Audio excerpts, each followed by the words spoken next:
Sports nutrition जो है उसके अंडर हम लोग मेनली पूरे कोर्स के अंदर क्या क्या पढ़ेंगे वो मैं आपको थोड़ा सा ब्रीफ कर देती हूँ। सबसे पहले हम लोग जो है डाइजेस्टिव सिस्टम के बारे में पढ़ेंगे। देन जितने भी आपके मैक्रो न्यूट्रिएंट्स हैं, micro nutrients, carbohydrate, fat, protein, vitamin, minerals, उनके बारे में पढ़ेंगे, किन किन सोर्सेज से मिलते हैं हमें और स्पोर्ट्स में वो क्या रोल प्ले करते हैं, कैसे हम उनका इंटेक कर सकते हैं, वो सारी चीजें सबसे पहले कुछ लेक्चर्स में डिस्कस होंगी। उसके बाद जो है स्पोर्ट्स स्पेसिफिक इश्यूज कुछ जो है उस पर टॉपिक्स रहेंगे, जैसे हाइड्रेशन है, वेट कंट्रोल है, देन सप्लीमेंट्स है। सो ये मेजर एरियाज रहेंगे आपके कोर्स के अंदर स्पोर्ट्स न्यूट्रिशन के। आज सबसे पहले हम लोग जो है डाइजेस्टिव सिस्टम के बारे में बात करेंगे। डाइजेस्टिव सिस्टम हम लोग न्यूट्रिशन में क्यों पढ़ रहे हैं? आप लोगों ने बहुत पहले कभी पढ़ा होगा अपने स्कूल में डाइजेस्टिव सिस्टम के बारे में, बट जब भी हम लोग न्यूट्रिशन की बात करते हैं तो अगर आपको डाइजेस्टिव सिस्टम का थोड़ा सा नॉलेज है, थोड़ी सी जानकारी है, तो बहुत इजी रहता है कि आपको समझ आएगा। आप कोई फूड खा रहे हैं तो उसके खाने से बॉडी में जाके उसमें क्या चेंजेस हो रहे हैं, किस तरीके से वो आपके मसल्स में जाके एनर्जी दे रहा है या और अलग दूसरे तरीके के काम कर रहा है। उसके लिए एक जनरल ओवरव्यू हम लोग जो है डाइजेस्टिव सिस्टम का यहाँ पे डिस्कस करेंगे। बेसिकली जो है देयर आर 2 पार्ट्स अगर हम डाइजेस्टिव सिस्टम की बात करें। First is called alimentary canal.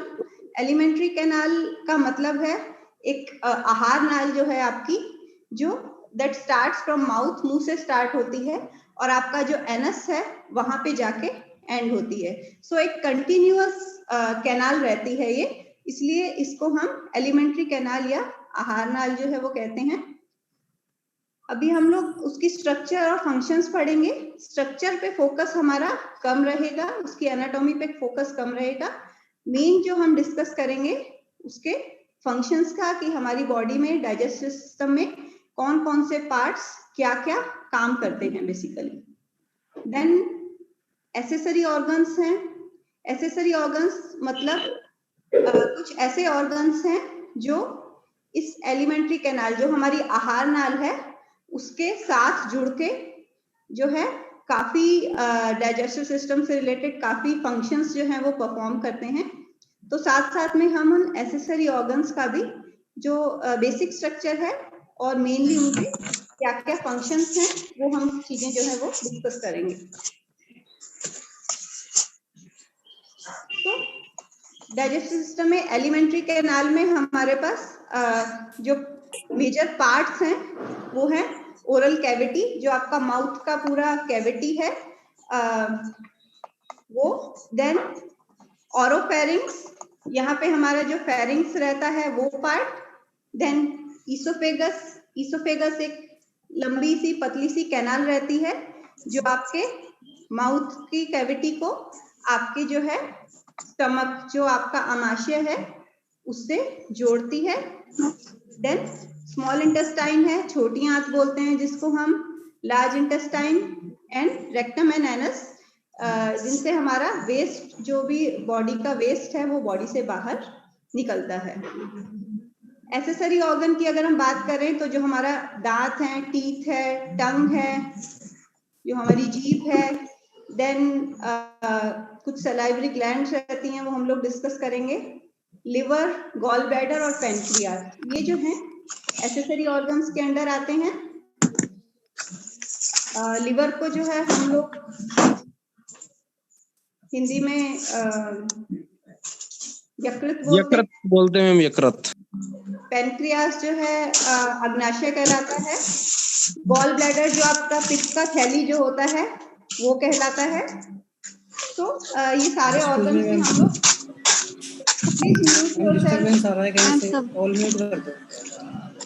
पहले अगर हम स्ट्रक्चर देखें एलिमेंट्री कैनाल की, तो ये आपकी ओरल कैविटी है जो माउथ है, वहां से शुरू हो रहा है alimentary canal.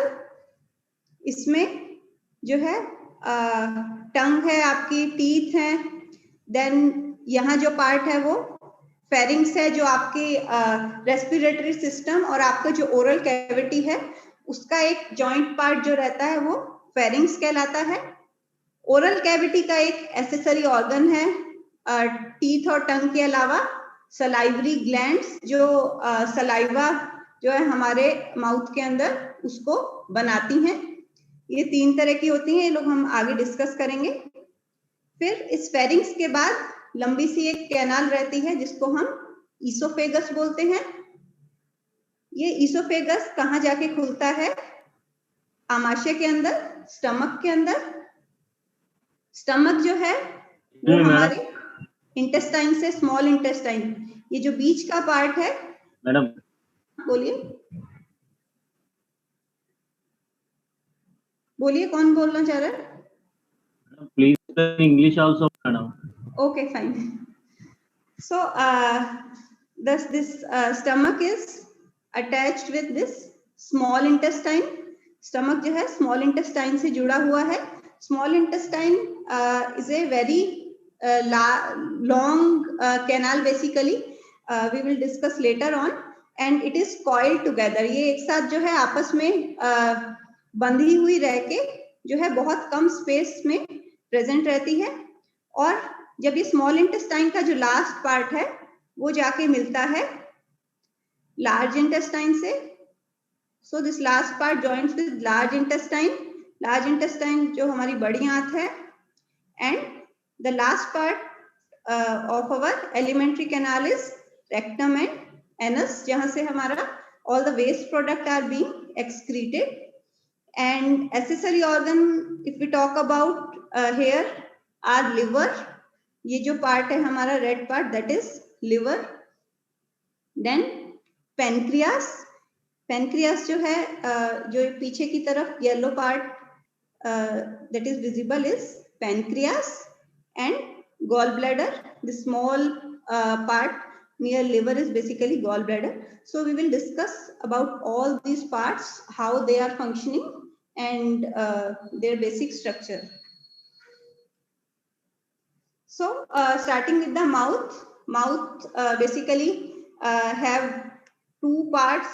One is anterior hard palate and posterior soft palate, and the soft palate basically is muscular and it blends with the wall of pharynx. So the soft palate, the part which is backside in your mouth is basically attached to the pharynx. So 2 part हैं, hard palate और soft palate, जो आपका roof है mouth का उसके, और ये पीछे की तरफ जाके जो है फेरिंग्स जो अभी हमने बात की थी उससे जाके ये जुड़ जाता है। Then there is one small structure, curved structure fold on the top of your inside of your mouth, that is basically uvula. It is a hanging structure kind of thing which is made up of a mucous membrane. ये जो देख रहे हैं आप हमारे गले के में ऊपर की साइड एक स्ट्रक्चर जो हमें अगर हम मुंह खोलेंगे तो दिखती है, that is uvula. And basically your mouth is lined with mucous membrane which is constantly secreting mucus. If you feel your mouth is basically always wet. So it is wet because of this mucous membrane. जो आपका mouth जो है अंदर जो नमी रहती है mouth के अंदर, लिक्विड जो आपके हर टाइम प्रेजेंट रहता है वो बेसिकली म्यूकस मेम्ब्रेन की वजह से रहता है।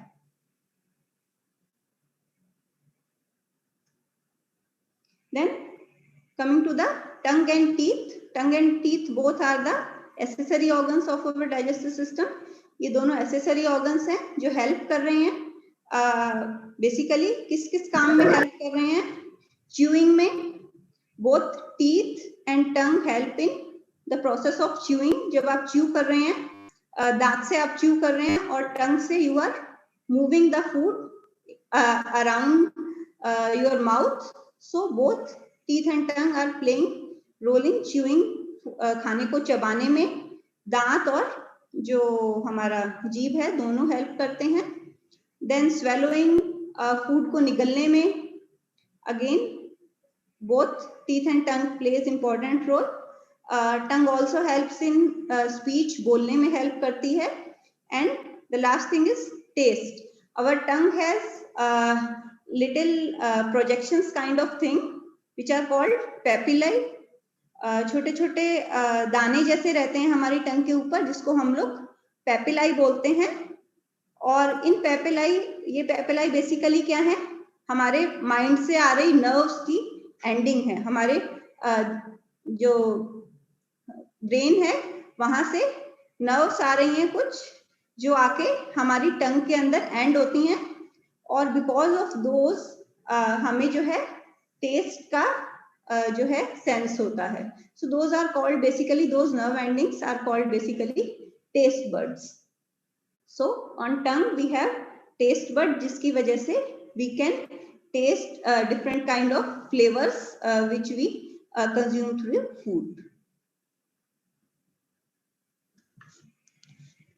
Then comes the salivary glands. Salivary glands are basically they secrete saliva. Saliva generally around 1.5 liter of saliva is produced daily in our mouth, and it consists of water, mineral salts, enzymes. Some enzymes are there, then mucus, lysosomes, immunoglobulins, and blood clotting factors. So all these are present. पानी है, कुछ mineral से related salts हैं, enzyme है. Mouth में ही कुछ जो है डाइजेशन स्टार्ट हो जाता है. Basically carbohydrates digestion starts in mouth. The salivary amylase enzyme acts on carbohydrate in your mouth. So आपके माउथ के अंदर कार्बोहाइड्रेट का डाइजेशन जो है वो स्टार्ट हो जाता है. इम्यूनोग्लोबुलिन्स बेसिकली आपकी इम्यूनिटी से रिलेटेड हैं. इट मींस माउथ में भी आप कोई भी चीज खा रहे हैं, एक बहुत स्ट्रॉन्ग इम्यून मैकेनिज्म नहीं होता, बट एक बेसिक एंट्री लेवल जो है इम्यूनिटी जो है थ्रू इम्यूनोग्लोबुलिन्स माउथ के अंदर रहती है. Then these salivary glands are basically 3 types: parotid gland, submandibular, and sublingual. So these are present in the back side of your mouth basically. And again, the purpose of these salivary glands are basically to start the digestion. Carbohydrates का, जैसे मैंने बताया, to start the digestion of carbohydrates through the enzyme called salivary amylase. And another important function of this saliva is basically lubrication of food. आपका food जब आप खा रहे हैं, बहुत फूड ऐसे होते हैं जो ड्राई होते हैं, तो उस फूड में लुब्रिकेशन मतलब कि नमी ऐड करने का काम जो है वो सलाइवा करता है. सो ताकि आपका फूड जो है, ड्राई फूड जो है, उसमें सलाइवा ऐड होगा और इजीली स्वेलो उसको हम कर सकते हैं. निगलना जो है आपके बॉडी के अंदर इजी हो जाएगा because of lubrication. Then cleansing and lubricating, again adequate flow जो है सलाइवा का, it is necessary to cleanse your mouth. आपका माउथ जो है उसको क्लीन करने के लिए बहुत इंपॉर्टेंट है, and to prevent the damage of mucous membrane. Then non specific defence, as I mention, immunoglobulins जो हैं, they basically act as a primary defence against different microbes. They provide you immunity. However, it is a very primary defense mechanism, not very specific, but yeah, it helps in like removing some of the microbes which can infect your body through mouth. Then again, taste buds. Basically, taste buds are whenever you feel, whenever you smell any kind of food, then the saliva also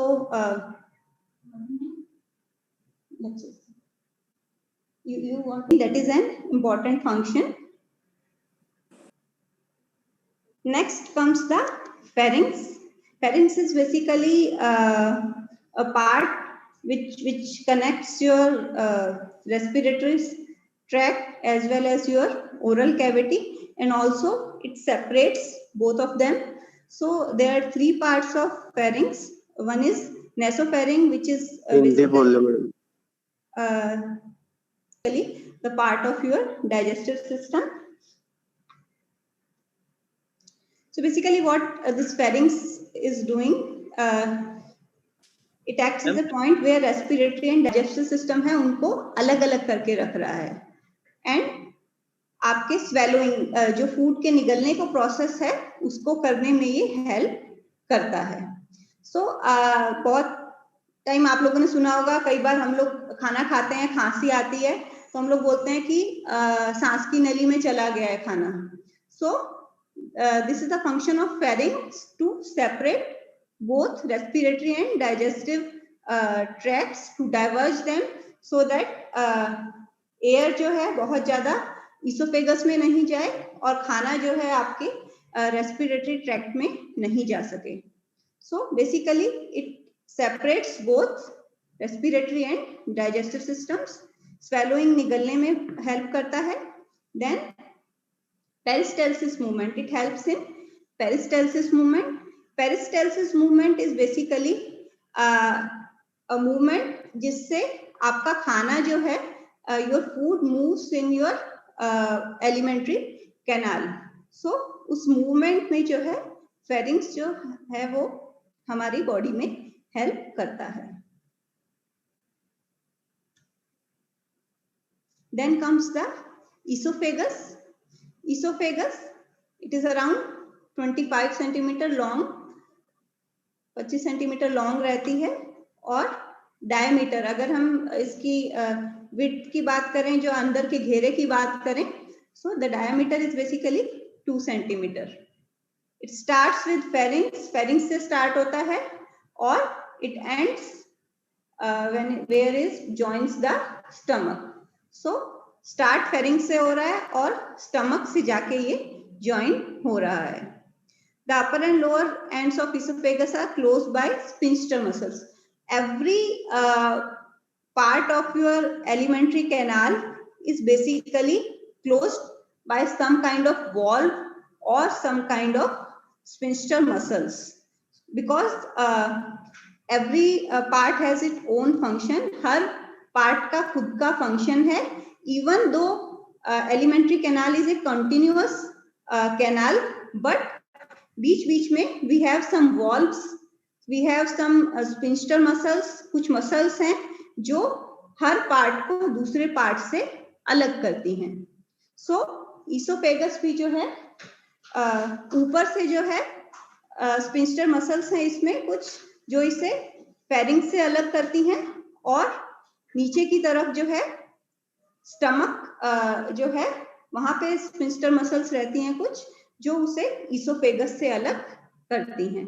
So upper sphincter जो ऊपर का sphincter muscles हैं वो क्या कर रही हैं ताकि एयर जो है आपके esophagus में नहीं आए, और लोअर वाली जो हमारे स्टमक से रिलेटेड है, स्टमक से जुड़ी हुई हैं मसल्स, वो क्या कर रही हैं, बिकॉज स्टमक में हमारे अमाशय के अंदर एसिड प्रोड्यूस होता है, बहुत एसिडिक होता है स्टमक. सो वो एसिड जो है वो हमारे इसोफेगस के अंदर नहीं आए, उसके लिए ये जो लोअर स्फिंक्टर मसल्स हैं ये उसको प्रिवेंट करती हैं. जैसे हम लोग एसिडिटी की बात करते हैं, एसिडिटी मींस आपके स्टमक से एसिड जो है आपके इसोफेगस के अंदर एंटर कर रहा है. सो बिकॉज ऑफ दैट आपको जो है हार्ट बर्न जैसा फील होता है. सो बेसिकली उस स्टमक रिफ्लक्स को बेसिकली कौन प्रिवेंट कर रहा है, ये जो लोअर स्फिंक्टर मसल्स हैं. So basically what oesophagus is doing, आपको फूड पैसेज की तरह जो है वर्क कर रहा है. So again periodic contractions basically which are known as peristalsis as I already told, peristalsis movement जो है उसके थ्रू फूड जो है मूव करता है. सो उसको इसोफेगस फूड को मूव कर रहा है आपके जो है एलिमेंट्री कैनाल में. Then basically it is an important connection to the digestive system through the thoracic cavity.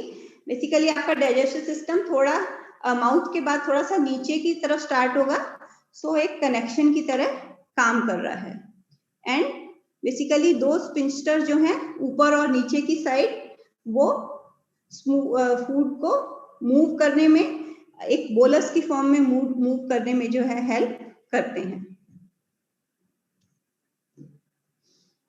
Then comes to stomach. Stomach जो है काफी इंपॉर्टेंट पार्ट है आपके डाइजेस्टिव सिस्टम का. बेसिकली इसकी शेप कैसी रहती है? जे शेप की तरह स्ट्रक्चर रहता है इसका. अगेन ऊपर की साइड जो है कार्डियक स्पिंस्टर से जुड़ा रहता है, इसोफेगस से, और जो एंड पार्ट है स्टमक का, वहां पे बेसिकली पाइलोरिक स्पिंस्टर होता है. अगेन पाइलोरिक स्पिंस्टर मसल्स हैं जो इसे इंटेस्टाइन से सेपरेट करती हैं. सो स्टमक 3 पार्ट्स में हम लोग डिवाइड कर सकते हैं. ऊपर का पार्ट जो है वो कहलाता है फंडस, बीच का पार्ट है कहलाता है बॉडी, और जो लास्ट का पार्ट है वो कहलाता है pyloric antrum. And pyloric antrum के एंड पार्ट में जो है अगेन पाइलोरिक स्पिंस्टर है, और वहां से स्मॉल इंटेस्टाइन छोटी आंत है उससे कनेक्टेड रहता है. सो बेसिकली अगर हम साइज की बात करें, if we talk about the size, around 1.5 litre basic size रहता है, और it can be more also depending upon your body size. So stomach जो है क्या क्या फंक्शन कर रहा है हमारी बॉडी के अंदर?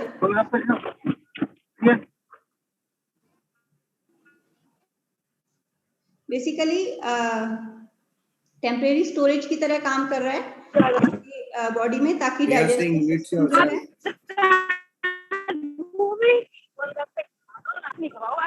का बेसिकली क्या फंक्शन है, कुछ टाइम के लिए स्टोर कर रहा है फूड को, ताकि डाइजेस्टिव सिस्टम जो है अलग अलग वो आपके बॉडी में काम कर सके. Then another important thing is mechanical breakdown. Food जो है जैसे भी हम खाते हैं तो मैकेनिकल ब्रेकडाउन होता है 2 जगह पे, एक तो माउथ के अंदर और दूसरा स्टमक के अंदर.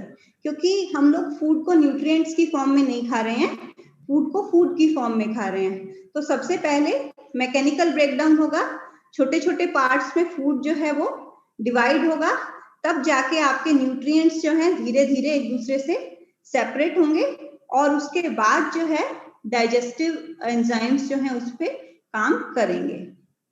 So basically it churns, gastric juice जो हैं, एसिड्स हैं, वो सब ऐड होते हैं फूड के अंदर, और एक लिक्विड जैसा बन जाता है फूड का, जिसे हम बोलते हैं चाइम. सो आगे जो है इंटेस्टाइन के अंदर फूड जो है ऐसे लिक्विड चाइम की फॉर्म में मूव करता है. अभी तक इसोफेगस से वो एक बोलस बोल की फॉर्म में आ रहा था, बट गैस्ट्रिक जूसेस ऐड होने के बाद वो एक काफी लिक्विफाइड स्मॉल पार्टिकल्स वाला जो है लिक्विड बन गया है, जिसे हम चाइम बोलते हैं. सो इसके अलावा डाइजेशन जैसे है, बेसिकली स्टमक में सिर्फ प्रोटीन्स जो हैं उनका डाइजेशन होता है कुछ लेवल पे. कार्बोहाइड्रेट्स का डाइजेशन स्टमक में नहीं के बराबर होता है. एंड इसके अलावा कुछ जैसे पानी है, वाटर है, अल्कोहल है, और कुछ ड्रग्स जो हैं वो डायरेक्टली आपकी स्टमक की वॉल्स के अंदर एब्जॉर्ब होके आपके ब्लड में ट्रांसफर हो सकती हैं. इसके अलावा बिकॉज ऑफ हाइड्रोक्लोरिक एसिड, जो एसिड रहता है आपके स्टमक के अंदर, स्टमक सिर्फ एक ऐसा आपकी पूरी एलिमेंट्री कैनाल का बॉडी पार्ट है जिसके अंदर जो एसिडिक होता है, जिसके अंदर का एनवायरनमेंट जो है वो एसिडिक होगा.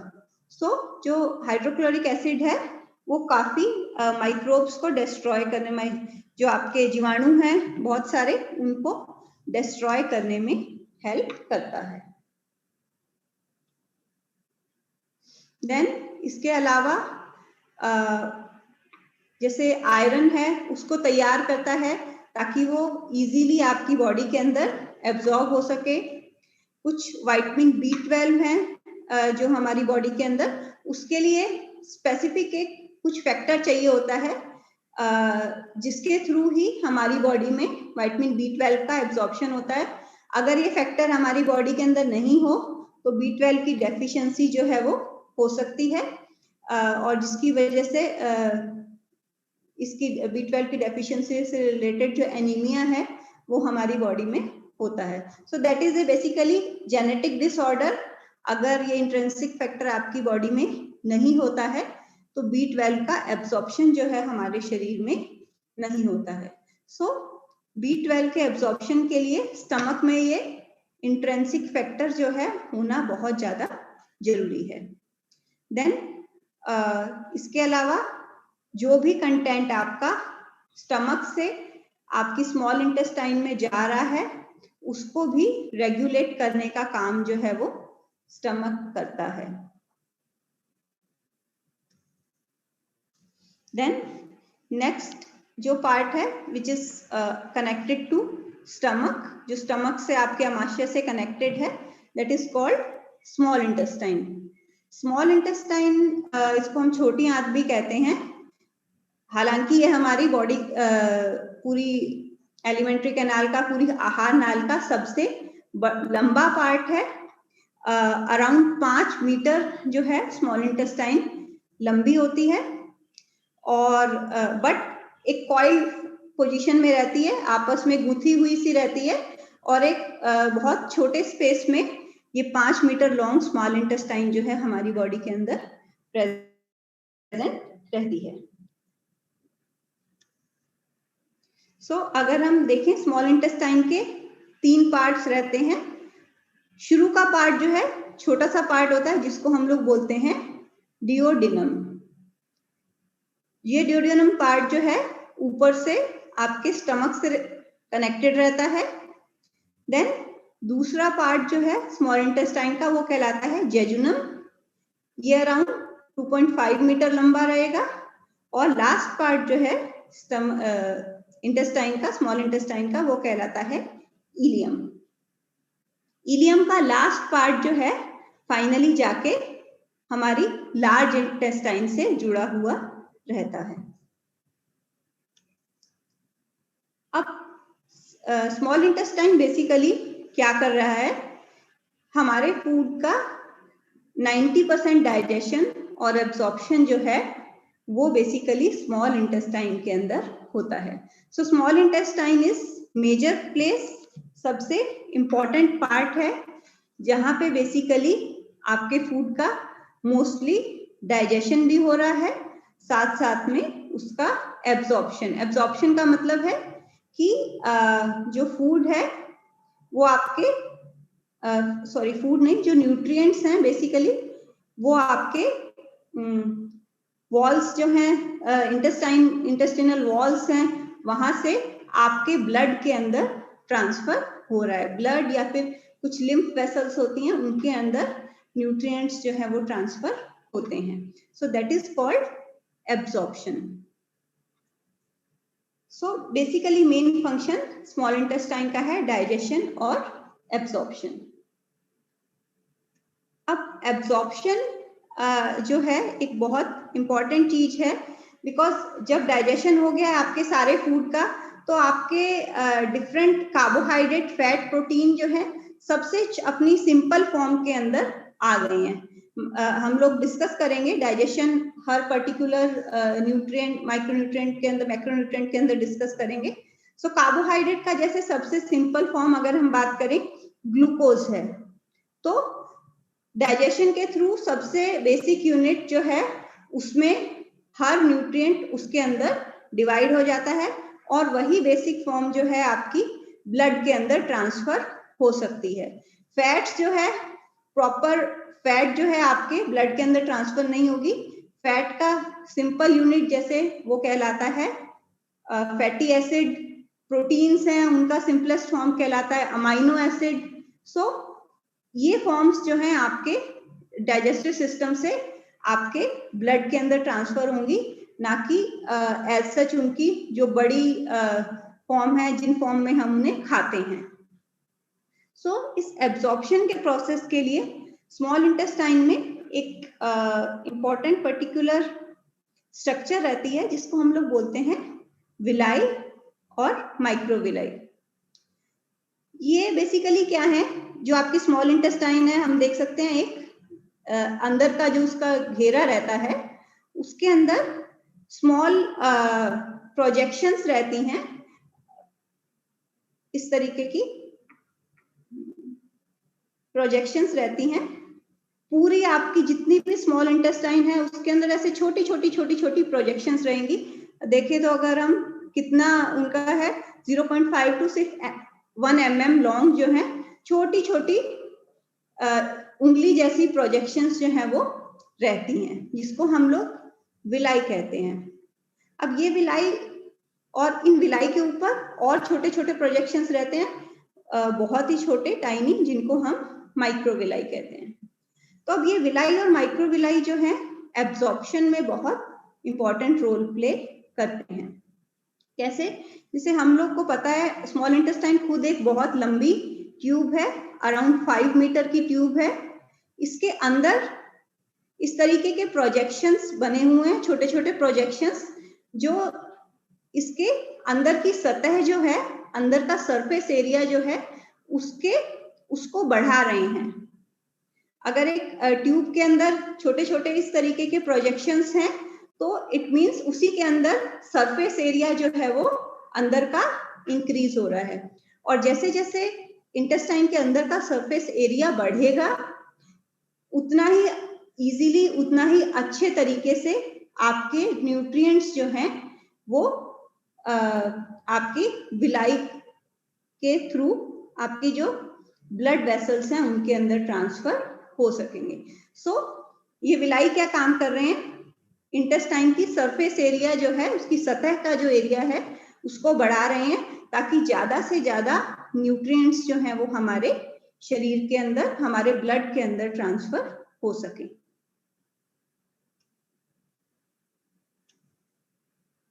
देन स्मॉल इंटेस्टाइन के साथ में हमारे बॉडी के कुछ एसेसरी ऑर्गन्स अटैच रहते हैं। उनमें से एक इम्पॉर्टेंट एसेसरी ऑर्गन है पेनक्रियास, जिसको हम अग्नाशय भी कहते हैं। बेसिकली ये एसेसरी ऑर्गन्स क्या कर रहे हैं, ये डिफरेंट डाइजेस्टिव सिक्रीशंस को, डाइजेस्टिव एंजाइम्स को आपकी स्मॉल इंटेस्टाइन के अंदर सिक्रीट कर रहे हैं ताकि स्मॉल इंटेस्टाइन में डाइजेशन का प्रोसेस जो है वो हो सके। सो पेनक्रियास उनमें से एक ऐसा एसेसरी ऑर्गन है। बेसिकली बहुत छोटा सा ऑर्गन है, सिर्फ 10 से 15 सेंटीमीटर लॉन्ग रहता है। और पेनक्रियास की एक खासियत है, एक खूबी है कि ये बोथ एंडोक्राइन और एक्सोक्राइन ग्लैंड की तरह काम करता है। आप लोगों ने बायोकेमिस्ट्री में पढ़ा होगा एंडोक्राइन ग्लैंड्स के बारे में। एक्सोक्राइन ग्लैंड्स कौन सी होती हैं, जिनमें स्मॉल पतली पतली डक्ट्स रहती हैं, नलियां रहती हैं, और उन नलियों के थ्रू जो है आपके जितने भी सिक्रीशंस हैं उसके वो किसी ऑर्गन में या ब्लड के अंदर ट्रांसफर होते हैं। और एंडोक्राइन ग्लैंड होती है जिसमें नलियां प्रेजेंट नहीं रहती, डायरेक्ट जो सिक्रीशन है वो आपका ब्लड के अंदर ट्रांसफर हो जाएगा। सो अगर हम एंडोक्राइन एज एंडोक्राइन ग्लैंड की बात करें पेनक्रियास की, तो उसके अंदर एक सेल्स प्रेजेंट रहती हैं जिसको हम लैंगरहैंस आइलेट्स बोलते हैं, जो basically as an endocrine gland body के अंदर काम करती हैं। एंड अगर हम एक्सोक्राइन पेनक्रियास की बात करें तो इसके अंदर छोटे छोटे लोब्यूल्स रहेंगे, छोटे छोटे और उससे अटैच जो है डिफरेंट डक्ट्स रहेंगी, और जो भी सिक्रीशन इन लोब्यूल से हो रहा है वो सिक्रीशन इन डक्ट्स के थ्रू फाइनली जो आपका डिओडिनम है उसके अंदर जाके ओपन होंगी। सो जो भी डाइजेस्टिव एंजाइम्स हैं हमारे, वो एक्सोक्राइन पेनक्रियास जो पार्ट है, जो लोब्यूल्स हैं वहां से बनते हैं, और एक डक्ट के थ्रू, जिसे हम पेनक्रियाटिक डक्ट बोलते हैं, पेनक्रियास की जो नली है उसके थ्रू वो इंटेस्टाइन का जो डिओडिनम पार्ट है उसके अंदर जो है एंजाइम्स वहां से पेनक्रियास से जो है हमारे इंटेस्टाइन के अंदर ट्रांसफर होते हैं। सो ये बेसिकली स्ट्रक्चर है, एक पत्ती की तरह स्ट्रक्चर रहती है पेनक्रियास की, स्टमक के नीचे की साइड है। तो अब इसमें हम देख सकते हैं ये जो डक्ट है, इसके थ्रू जितने भी हमारे डाइजेस्टिव एंजाइम्स हैं, इस डक्ट के थ्रू हमारा जो डिओडिनम पार्ट है इंटेस्टाइन का, वहां पे ट्रांसफर हो रहे हैं। और कुछ सेल्स हैं हमारी जो एंडोक्राइन सेल्स हैं, वहां से सीधे जो भी हार्मोन्स हैं वो सीधे ब्लड के अंदर ट्रांसफर हो रहे हैं। उनके लिए किसी भी तरीके की नली की, डक्ट की जरूरत नहीं रहती। सो अगर हम एंडोक्राइन सिस्टम की बात करें पेनक्रियास के, तो वो दो तरीके के हार्मोन्स आप लोग जानते होंगे सिक्रीट करता है, एक तो इंसुलिन और दूसरा ग्लूकागॉन। इंसुलिन क्या है, आपके ब्लड शुगर जो है उसको आपकी टिश्यूज तक ले जाने में हेल्प करता है। सो आपकी मसल्स को, आपकी टिश्यूज को ब्लड ग्लूकोज पहुंचाने का काम जो है वो बेसिकली इंसुलिन करता है। सो ये एक एनाबॉलिक हार्मोन है जो आपकी बॉडी में एनाबॉलिज्म, जो ग्रोथ का प्रोसेस है, उसको जो है इनिशिएट करता है। जबकि दूसरा हार्मोन जो है ग्लूकागॉन, जो कैटाबॉलिक हार्मोन होता है, जब आप बहुत हाई लेवल ऑफ एक्सरसाइज कर रहे हैं, हाई इंटेंसिटी एक्सरसाइज कर रहे हैं, उस टाइम पे ये ग्लूकागॉन हार्मोन जो है वो जनरली सिक्रीट होता है। और बेसिकली ये क्या करता है, ब्लड ग्लूकोज को आपके बहुत कम जाने से प्रिवेंट करता है। अगर इंसुलिन बहुत ज्यादा होगा, बहुत हाई इंटेंसिटी एक्टिविटी कर रहे हैं आप, तो हो सकता है आप ब्लड ग्लूकोज लेवल आपके कम होने लग जाएं, और ब्लड ग्लूकोज लेवल को मेंटेन करना बहुत ज्यादा जरूरी है। सो उस टाइम पे ये ग्लूकागॉन हार्मोन जो है वो सिक्रीट होता है। देन एक्सोक्राइन फंक्शन की अगर हम बात करें, तो कई सारे एंजाइम्स हैं जो हमारे पेनक्रियास से सिक्रीट होते हैं, जिनमें फैट डाइजेशन से रिलेटेड एंजाइम्स हैं, कार्बोहाइड्रेट से रिलेटेड एंजाइम्स हैं, और प्रोटीन डाइजेशन से रिलेटेड एंजाइम्स है। सो कार्बोहाइड्रेट, फैट, प्रोटीन, तीनों से के डाइजेशन से रिलेटेड एंजाइम्स जो हैं वो हमारे पेनक्रियास से सिक्रीट होते हैं, और स्मॉल इंटेस्टाइन में जाके वहां पे वो अपना काम जो है, डाइजेशन का प्रोसेस का जो काम है, वहां पे वो करते हैं। देन लिवर है अनदर एसेसरी ऑर्गन। लिवर सबको मालूम है, यकृत काफी इंपॉर्टेंट ऑर्गन है हमारी बॉडी का। इसके अंदर बेसिकली 4 लोब्स रहते हैं। सबसे बड़ा ग्लैंड है हमारी बॉडी का, वेट इसका काफी ज्यादा रहता है। एंड बेसिकली अगर हम लिवर के फंक्शंस की बात करें, तो लिवर बहुत सारे फंक्शंस जो है करता है हमारी बॉडी के अंदर, जैसे कार्बोहाइड्रेट मेटाबॉलिज्म है, फैट मेटाबॉलिज्म है, प्रोटीन मेटाबॉलिज्म, सब में लिवर जो है इंपॉर्टेंट रोल प्ले करता है। ये सारी चीजें आप लोगों ने बायोकेमिस्ट्री में पढ़ी होंगी। जितने भी ग्लूकोनियोजेनेसिस का प्रोसेस है वो भी आपका लिवर के अंदर होता है। ग्लाइकोजिनोलाइसिस का प्रोसेस आपके लिवर के अंदर होता है।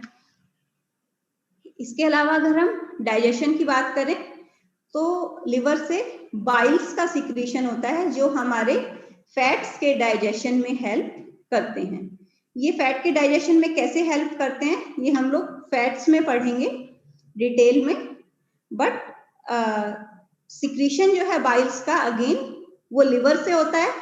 लिवर से जाके वो बाइल्स जो है कुछ टाइम के लिए गॉल ब्लैडर में स्टोर होते हैं, जो हमारी पित्त की थैली है, और जब फैट एंटर करता है हमारे इंटेस्टाइन के अंदर, स्मॉल इंटेस्टाइन के अंदर, उस टाइम पे पित्त की थैली जो है हमारी गॉल ब्लैडर की, वहां से बाइल जो है सिक्रीट होके हमारी स्मॉल इंटेस्टाइन तक आते हैं, और फिर स्मॉल इंटेस्टाइन के अंदर ही, छोटी आंत के अंदर ही, वो बाइल्स जो है डाइजेशन के प्रोसेस में हेल्प करते हैं। इसके अलावा और बहुत सारे फंक्शंस लिवर करता है, बहुत सारे क्लॉटिंग फैक्टर्स हैं, उसके अलावा डीएमिनेशन का प्रोसेस है, इट मींस जो यूरिया का प्रोडक्शन है बेसिकली हमारा, वो लिवर के अंदर हो रहा है, या फिर कई बार हमारी बॉडी में ऐसा भी प्रोसेस होता है कि एक अमाइनो एसिड जो है उसका मॉडिफिकेशन होके दूसरे अमाइनो एसिड में उसका कन्वर्जन होता है, जिसको हम लोग ट्रांसएमिनेशन कहते हैं। सो ये सारा फंक्शंस जो हैं वो लिवर के हैं। हमारा माइक्रोब्स जो हैं बॉडी के अंदर, उनके अगेंस्ट डिफेंस का काम करता है। ड्रग्स जो हैं उनका डिटॉक्सिफिकेशन करता है लिवर। इसके अलावा आप जितना भी अल्कोहल इंटेक करते हैं उसका मेटाबॉलिज्म जो है वो लिवर के अंदर होता है, इसलिए बहुत ज्यादा जो लोग अल्कोहल इंटेक करते हैं उनको लिवर सिरोसिस होने के चांसेस जो है वो रहते हैं। जो ज्यादा अल्कोहल लेते हैं उनका लिवर खराब हो जाता है, बिकॉज जितना भी अल्कोहल है जो इंटेक कर रहे हैं हम लोग, उसका मेटाबॉलिज्म जो है पूरा का पूरा हमारे लिवर के अंदर हो रहा है। देन बहुत सारे विटामिन्स जो हैं लिवर अपने अंदर स्टोर करके रखता है, जैसे जितने भी फैट सोल्यूबल विटामिन हैं, हम लोग आगे पढ़ेंगे, वो सारे लिवर के अंदर स्टोर रहते हैं। आयरन, कॉपर लिवर के अंदर स्टोर रहता है।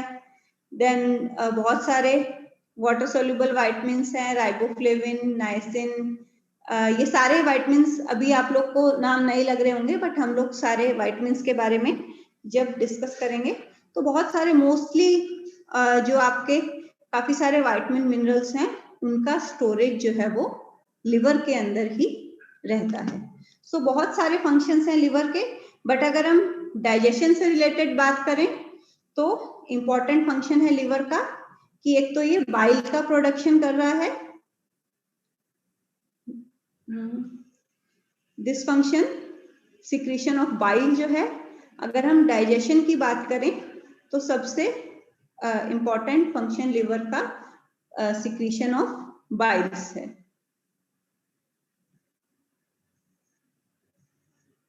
देन गॉल ब्लैडर बेसिकली सिर्फ एक storage space, we can say storage के लिए लिवर के पास में ही एक स्ट्रक्चर रहती है। बाइल्स का प्रोडक्शन होके गॉल ब्लैडर के अंदर स्टोर रहते हैं बाइल्स, और जब उनको सिग्नल्स मिलते हैं तो वो जो है डिओडिनम, अगेन ये जो पार्ट है ये स्मॉल इंटेस्टाइन का डिओडिनम पार्ट है, उसके अंदर बाइल्स जो है यहाँ पे रिलीज हो जाते हैं और स्मॉल इंटेस्टाइन में जाके वो अपना डाइजेशन का काम जो है वो करते हैं। देन लास्ट पार्ट जो है हमारे एलिमेंट्री कैनाल का, दैट इज लार्ज इंटेस्टाइन। ये भी काफी लंबा होता है, 1.5 मीटर का रहता है। यहाँ पे बीच में हमारा स्मॉल इंटेस्टाइन प्रेजेंट रहता है और उसको चारों ओर से घेरे हुए, उसको चारों ओर से कवर किए हुए जो है हमारा लार्ज इंटेस्टाइन प्रेजेंट रहता है। लार्ज इंटेस्टाइन के बेसिकली 5 पार्ट्स हैं। फर्स्ट पार्ट जो हमारा स्मॉल इंटेस्टाइन से कनेक्टेड रहता है वो पार्ट कहलाता है सीकम। फिर इतना जो पार्ट है ये कहलाता है असेंडिंग कॉलोन। असेंडिंग का मतलब है ऊपर जाने वाला, सो इट इज कॉल्ड, ऊपर की तरफ जा रहा है, so it is called ascending colon. This is transverse, parallel जा रहा है, ट्रांसवर्स कॉलोन है। देन नीचे की तरफ जो जा रहा है दैट इज डिसेंडिंग। डिसेंडिंग का मतलब है नीचे की तरफ जाना, सो डिसेंडिंग कॉलोन।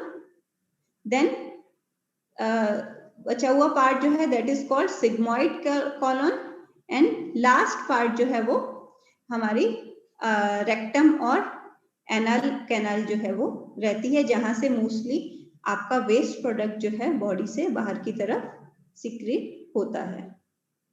इसके अलावा एक और पार्ट रहता है स्मॉल लार्ज इंटेस्टाइन में, जिसको हम लोग अपेंडिक्स बोलते हैं। ये एक बहुत छोटी सी स्ट्रक्चर रहती है और इसमें लिम्फ टिश्यूज बेसिकली इम्यूनिटी से रिलेटेड रहते हैं। सो वो लिम्फ टिश्यूज इसके अंदर प्रेजेंट रहते हैं।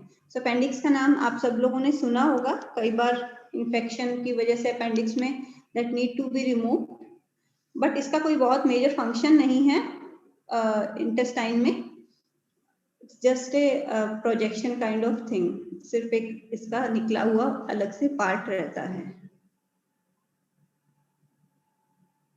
सो लार्ज इंटेस्टाइन में क्या क्या हो रहा है हमारे, अभी तक हमने स्मॉल इंटेस्टाइन की बात की। स्मॉल इंटेस्टाइन में 90% ऑफ न्यूट्रिएंट्स का डाइजेशन और एब्जॉर्प्शन जो है वो स्मॉल इंटेस्टाइन में हो रहा है। सो लार्ज इंटेस्टाइन में क्या हो रहा है, लार्ज इंटेस्टाइन में बेसिकली वाटर का एब्जॉर्प्शन जो है वो मेनली होता है।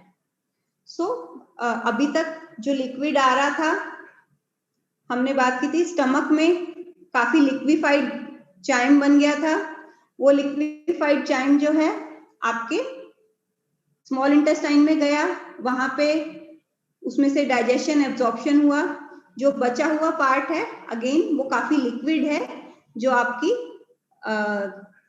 लार्ज इंटेस्टाइन में जिसने एंटर किया है। सो यहाँ पे क्या होगा, मोस्टली वाटर का एब्जॉर्प्शन जो है आपकी बॉडी के अंदर हो रहा है, और जो बचा हुआ पार्ट है बेसिकली मोस्टली वेस्ट है, जो जैसे जैसे वाटर एब्जॉर्ब होता जाएगा आपके इंटेस्टाइन में फूड मूव करेगा, तो अल्टीमेटली क्या है, एक सेमी सॉलिड स्ट्रक्चर क्रिएट हो जाएगी, जिसको हम लोग फीसिस बोलते हैं, जो हमारी बॉडी से हम लोग वेस्ट जो है रिमूव करते हैं।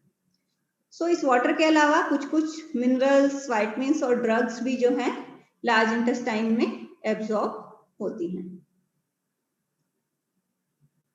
इसके अलावा लार्ज इंटेस्टाइन में बहुत सारे माइक्रोब्स जो हैं, बहुत सारे जीवाणु जो हैं प्रेजेंट रहते हैं। इसके बारे में हम लोग डिटेल में आगे के लेक्चर्स में भी डिस्कस करेंगे कि ये क्यों इम्पोर्टेंट है। सो हजारों लाखों की संख्या में बहुत सारे जीवाणु, बहुत सारे माइक्रोब्स जो हैं वो हमारी इंटेस्टाइन में प्रेजेंट रहते हैं, लार्ज इंटेस्टाइन में। सो ये कुछ विटामिन्स के सिंथेसिस में हेल्प करते हैं, और भी बहुत सारे फंक्शंस करते हैं, बट वो हम लोग यहाँ नहीं डिस्कस करेंगे, उसको हम लोग एक अलग टॉपिक में डिस्कस करेंगे। सो बट यहाँ पे इतना ही जरूरी है कि हाँ, कुछ माइक्रोब्स जो हैं वो आपकी लार्ज इंटेस्टाइन के अंदर प्रेजेंट रहते हैं। So this is the summary, कैसे जो है डाइजेस्टिव सिस्टम में क्या क्या आपके मेनली फंक्शंस हो रहे हैं।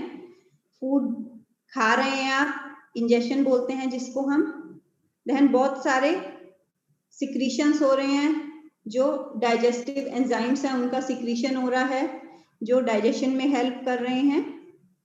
देन मोटेलिटी, मतलब फूड को मूव करने का काम जो है आपका डाइजेस्टिव सिस्टम कर रहा है, जो हम लोगों ने बात की थी पेरिस्टाल्सिस मूवमेंट जो है वो कहलाता है, जिसके थ्रू फूड आपका मूव करता है। देन डाइजेशन है important, digestion, large food particle पहले छोटे में कन्वर्ट होंगे, फिर उसके ऊपर डाइजेस्टिव एंजाइम काम करेंगे, और अल्टीमेटली उनका एब्जॉर्प्शन, जो हमारे न्यूट्रिएंट्स की बेसिक फॉर्म आ गई है, उनका ब्लड के अंदर ट्रांसफर, एंड अल्टीमेटली जो है जो भी वेस्ट प्रोडक्ट है उसको आपकी बॉडी से बाहर निकालना। सो ये सारे मेजर फंक्शंस हैं हमारे डाइजेस्टिव सिस्टम के। सो डाइजेशन ऐसे मैंने पहले भी बताया था, दो तरीके से होता है। मैकेनिकल डाइजेशन बेसिकली जो आपके माउथ में और स्टमक में हो रहा है, फूड को छोटे छोटे पार्टिकल्स में कन्वर्ट करना, और केमिकल डाइजेशन मतलब कि एंजाइम्स जो हैं वो आपके फूड पे वर्क कर रहे हैं और न्यूट्रिएंट्स को छोटे छोटे पार्ट में जो है तोड़ रहे हैं। ये वीडियो हम लोग आई थिंक स्किप कर देते हैं बिकॉज टाइम नहीं है पूरे डाइजेस्टिव सिस्टम की। अभी जो डाइजेशन डिफरेंट मैक्रोन्यूट्रिएंट का है, डाइजेशन एब्जॉर्प्शन कैसे हो रहा है वो हम पर्टिकुलर मैक्रोन्यूट्रिएंट में साथ साथ में पढ़ेंगे, सो दैट आप लोग को क्लियर आइडिया हो जाएगा कि अगर कार्बोहाइड्रेट, अगर आप कोई पर्टिकुलर कार्बोहाइड्रेट खा रहे हैं तो वो किस तरीके से आपके शरीर में जाके कब किस टाइम पे जो है एनर्जी देगा।